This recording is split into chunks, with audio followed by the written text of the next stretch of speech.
If you've been trying to use exercise to overcome your chronic back pain, but the workouts that you're doing are either making your pain worse or maybe giving you some temporary relief, but the symptoms always come back later that day, this video is for you.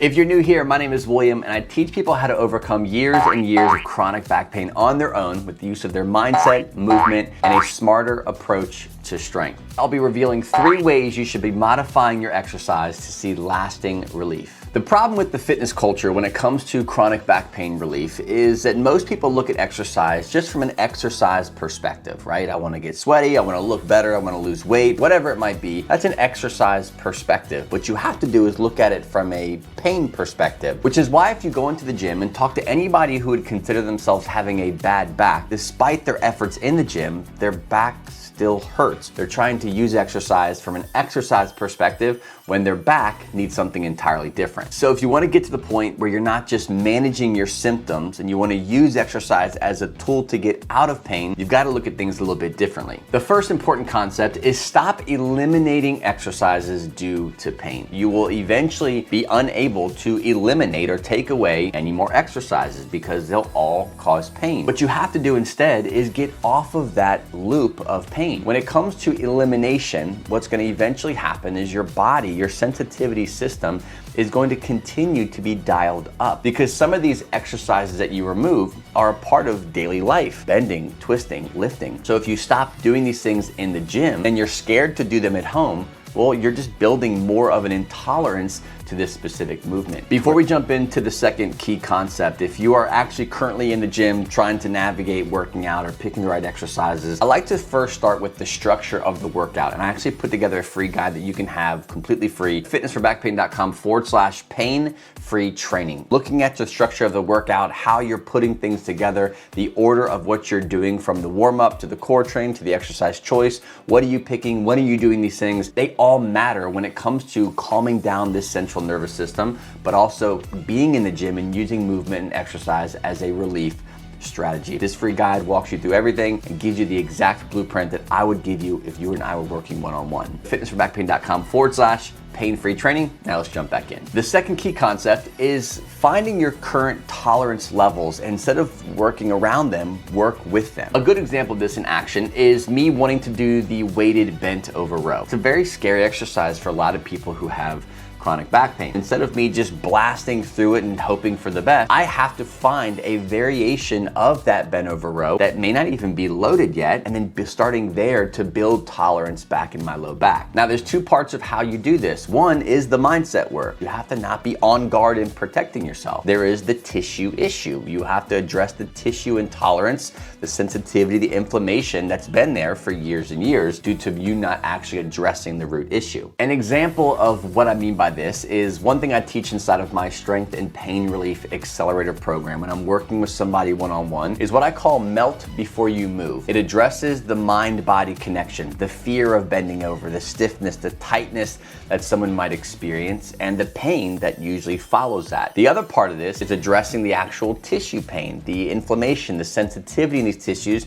due to being so guarded. So you have to combine movement or the exercise both in a mental perspective, we're proving to ourselves that we can do specific movements, while at the same time respecting a very specific tolerance in those tissues. And then eventually what we're going to do is create both a confidence in movement and a reduction in symptoms. Now, quick note, if you're having a hard time piecing that part of your relief strategy together, you've been trying the exercise, you've been trying the movement, maybe even you've had surgery and it's just not worked out. You're still struggling. You feel like you've tried everything. The concepts I'm talking about in this program are actually inside of my hybrid relief method that I utilize in students inside of my Strength and Pain Relief Accelerator program. If you feel stuck, it'd be best for us to jump on a call to see if I can even help you. If you're serious about that, you want to get more one-on-one help, you can go to fitnessforbackpain.com/apply. It's a simple conversation to see if what I do can actually help you. And then we can decide whether that is a good fit for you. There's a link right below here, also in the description, fitnessforbackpain.com/apply. Third and final concept I want you to understand is you've got to learn how to lower the threat in the central nervous system. You can't have exercise and an overstimulated, oversensitive central nervous system and expect to overcome years of chronic back pain. If you've been watching my content for any period of time, you probably understand now that there's more to chronic back pain than just tissue damage. There's a lot going on. So when you're trying to use exercise as a relief strategy, always have to make sure that you're creating or you're prioritizing a healing environment inside of your body, which means you have to prioritize the volume. You have to forget about what we've been following, what we've been told, how the past 10 or 15 years in the gym has looked. You've got to put that aside. If you want to overcome chronic back pain and not just use exercise to treat the symptoms, which just repeats the loop of chronic back pain, sending you into a place where it's going to become worse and you might be forced into surgery or not being able to work out at all. This is just our ego. I have a history of exercise, of bodybuilding, and it was very hard for me for a long period of time to actually let go of what I was able to do physically. I was strong, I could lift a lot of weight, but it didn't matter. I had so much stuff going on in my low back that as strong as I thought I was, my ego got into the way. And I was unable to actually see progress because I kept going back to what I think I should be able to do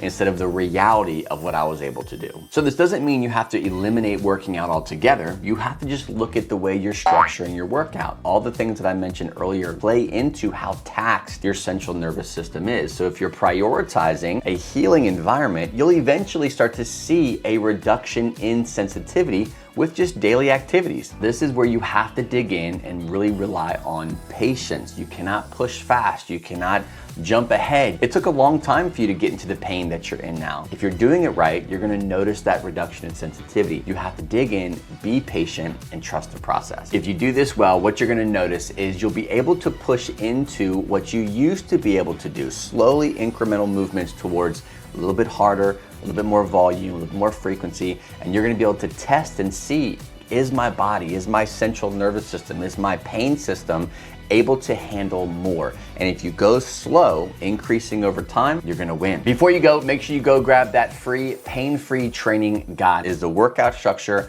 programming, the routine, the exercise choice. Are they causing you pain right now? Get this free guide, fitnessforbackpain.com/pain-free training. I'm gonna give you exactly what you should be doing, the order of how you should be doing it, and how to piece this together for yourself. Also, if you're feeling stuck, if you feel like you need some help, some one-on-one attention when it comes to understanding why you are in pain despite all the changes, you might need a more strategic approach. If you're interested in getting my help and seeing if you and I would be a good fit, you can go to fitnessforbackpain.com/apply. That's gonna allow us to have a live conversation to see if what I do can actually help you. fitnessforbackpain.com/apply. Thanks so much for watching, guys. God bless, and I'll see you on the next episode.